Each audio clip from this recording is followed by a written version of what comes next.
অন্তঃসত্ত্বার শেষের 3 মাসকে সবচেয়ে জটিল বলে ধরে নেওয়া হয়। এই 3 মাস অনেকের জন্য ক্রমবর্ধমান অস্বস্তিকর হয়ে ওঠে। যেহেতু এ সময়ে গর্ভের শিশু দ্রুত বাড়ে, তাই অনেক মায়ের শ্বাস নিতে বা রাতে ঘুমানোর সময় অসুবিধা হয়। অনেকে ছেলে বা মেয়ের আগমনের জন্য উদ্বিগ্নভাবে অপেক্ষা করার কারণে অস্বস্তিতে ভোগেন। শেষ 3 মাসে গর্ভবতী মায়ের শরীরে যেসব পরিবর্তন ঘটে, গর্ভের শিশু শরীরের তাপ বিকিরণ করে, ফলে ত্বকের তাপমাত্রা বাড়ার কারণে অন্তঃসত্ত্বা মা গরম অনুভব করেন। মূত্রাশয়ের উপর চাপ বাড়ার কারণে ঘন ঘন প্রস্রাব ধরে, রক্তচাপ কমে যেতে পারে, গোড়ালি, হাত ও মুখ ফুলে যেতে পারে। এটিকে এডিমা বলা হয়। চুলের ফলিকলের হরমোন উদ্দীপনার কারণে হাত পা ও মুখে চুল গজাতে পারে, চুল আরও রুক্ষ মনে হতে পারে, পায়ে ক্রাম্প ঘটতে পারে, পেট, স্তন, উরু ও নিতম্বে স্ট্রেচ মার্ক দেখা দিতে পারে, স্তনের বোটা থেকে কোলোস্ট্রাম বের হতে পারে, ত্বক শুষ্ক হয়ে চুলকানি হতে পারে, বিশেষ করে পেটে, কারণ ত্বক ক্রমাগত বৃদ্ধি ও প্রসারিত হতে থাকে। যৌন উদ্দীপনা হ্রাস পেতে পারে, ত্বকের পিগমেন্টেশন আরও স্পষ্ট হয়ে উঠতে পারে, বিশেষ করে মুখের ত্বকের কালো দাগ, কোষ্ঠকাঠিন্য,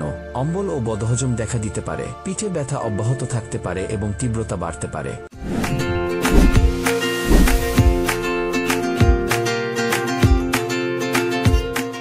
শেষ 3 মাসে গর্ভের সন্তানের যেসব পরিবর্তন ঘটে, শেষ ত্রৈমাসিকে ভ্রূণ দ্রুত আকার ও ওজনে বাড়তে থাকে, ফুসফুস পরিপক্ক হয়, শেষের দিকে ভ্রূণ প্রায় 19 থেকে 21 ইঞ্চি লম্বা হয় এবং গড় ওজন 6 থেকে 9 পাউন্ড হয়। শেষ ত্রৈমাসিকে ভ্রূণ দেখতে ও শুনতে পারে, মস্তিষ্কের বিকাশ অব্যাহত থাকে, কিডনি ও ফুসফুস পরিপক্ক হতে থাকে, মাথার খুলির হাড়গুলো নরম থাকে।